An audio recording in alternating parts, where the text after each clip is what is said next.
दोस्तों, साल 2026 में दुनिया एक ऐसे मोड़ पर खड़ी है जिसे एक्सपर्ट्स थर्ड न्यूक्लियर एज कह रहे हैं। एक तरफ दुनिया आधुनिक हथियार है, जो दूसरी तरफ उनसे बचने की वो पुरानी तकनीक।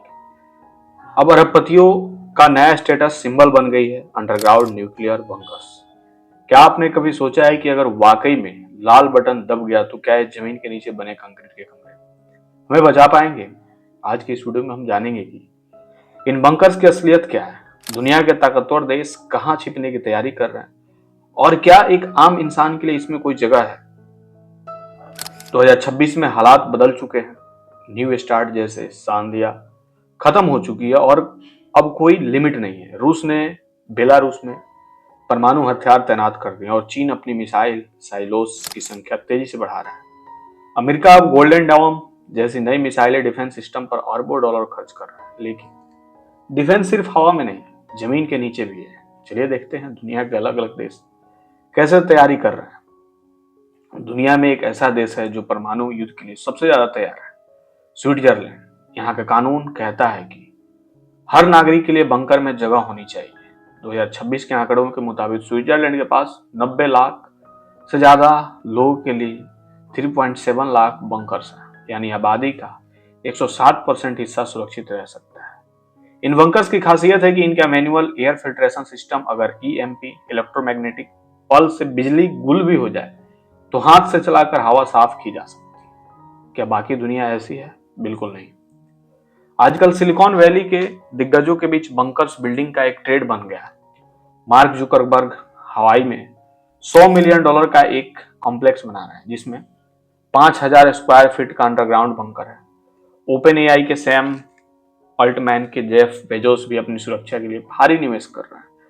यह बंकर सिर्फ कंक्रीट के कमरे नहीं है, इनमें जिम, स्विमिंग पूल और सालों तक चलने वाला रोशन मौजूद है। इन्हें सर्वाइवल कॉन्डोस कहा जाता है। लेकिन सवाल वही है, जब पूरी दुनिया ऊपर जल रही होगी तो क्या अकेले नीचे सुरक्षित रह पाएंगे? तकनीकी रूप से समझे तो बंकर के लिए 3 चुनौतियां हैं, जिसमें पहला है दी ब्लास्ट। आधुनिक बंकर बस्टर मिसाइलें कंक्रीट की कई परतों को भेद सकती है। दूसरा जो है फॉल आउट रेडिएशन, धमाके के बाद हफ्तों तक बाहर की हवा जहरीली रहेगी, बंकर्स को हीपा फिल्टर्स की जरूरत होती है। उसके बाद है दी आइसोलेशन, हफ्तों या महीनों तक जमीन के नीचे रहना इंसानी दिमाग पर गहरा असर डालता है। आम जनता के अलावा सरकारों के पास अपने स्ट्रेटेजिक बंकर्स हैं, जैसे अमेरिका का सिनेन माउंटेन जो ग्रेनाइट पहाड़ के अंदर बना है। इसका मकसद युद्ध लड़ना नहीं, बल्कि कमांड एवं कंट्रोल को जिंदा रखना है, ताकि काउंटर स्ट्राइक किया जा सके। इसे म्यूचुअल एज्योर्ड डिस्ट्रक्शन मैड भी कहते हैं। तो सच क्या है? सच ये है कि बंकर्स सिर्फ कुछ समय की मोहलत दे सकते हैं। परमाणु युद्ध के बाद भी दुनिया वैसी नहीं होगी जहां आप बाहर निकलकर दोबारा जिंदगी शुरू कर सके। 2026 के इस दौर में सबसे बड़ा स्ट्रेटेजिक डिफेंस बंकर बनाना नहीं है, बल्कि युद्ध को टालना है। आपको क्या लगता है, क्या ये बंकर्स मानवता को बचा पाएंगे या सिर्फ अमीर लोगों का एक महंगा भ्रम है? कमेंट्स में अपनी राय जरूर दें। बंकर बनाने वाली कंपनियां आपको आलीशान सोफे और एयर फिल्टर्स तो दिखाती है, लेकिन वो उसे साइकोलॉजिकल ट्रॉमा की बात नहीं करती, जो हफ्तों तक जमीन के नीचे रहने से होता है। रोशनी, सूरज की रोशनी के बिना क्रिकेडियन रायदम बिगड़ जाता है। बाहर आपके अपनों का क्या हुआ, एक खबर ना मिलना आपको पागल कर सकता है। क्या आम इंसान बिना किसी सोशल संपर्क के 6 महीने तक कंक्रीट के डिब्बे में रह सकता है?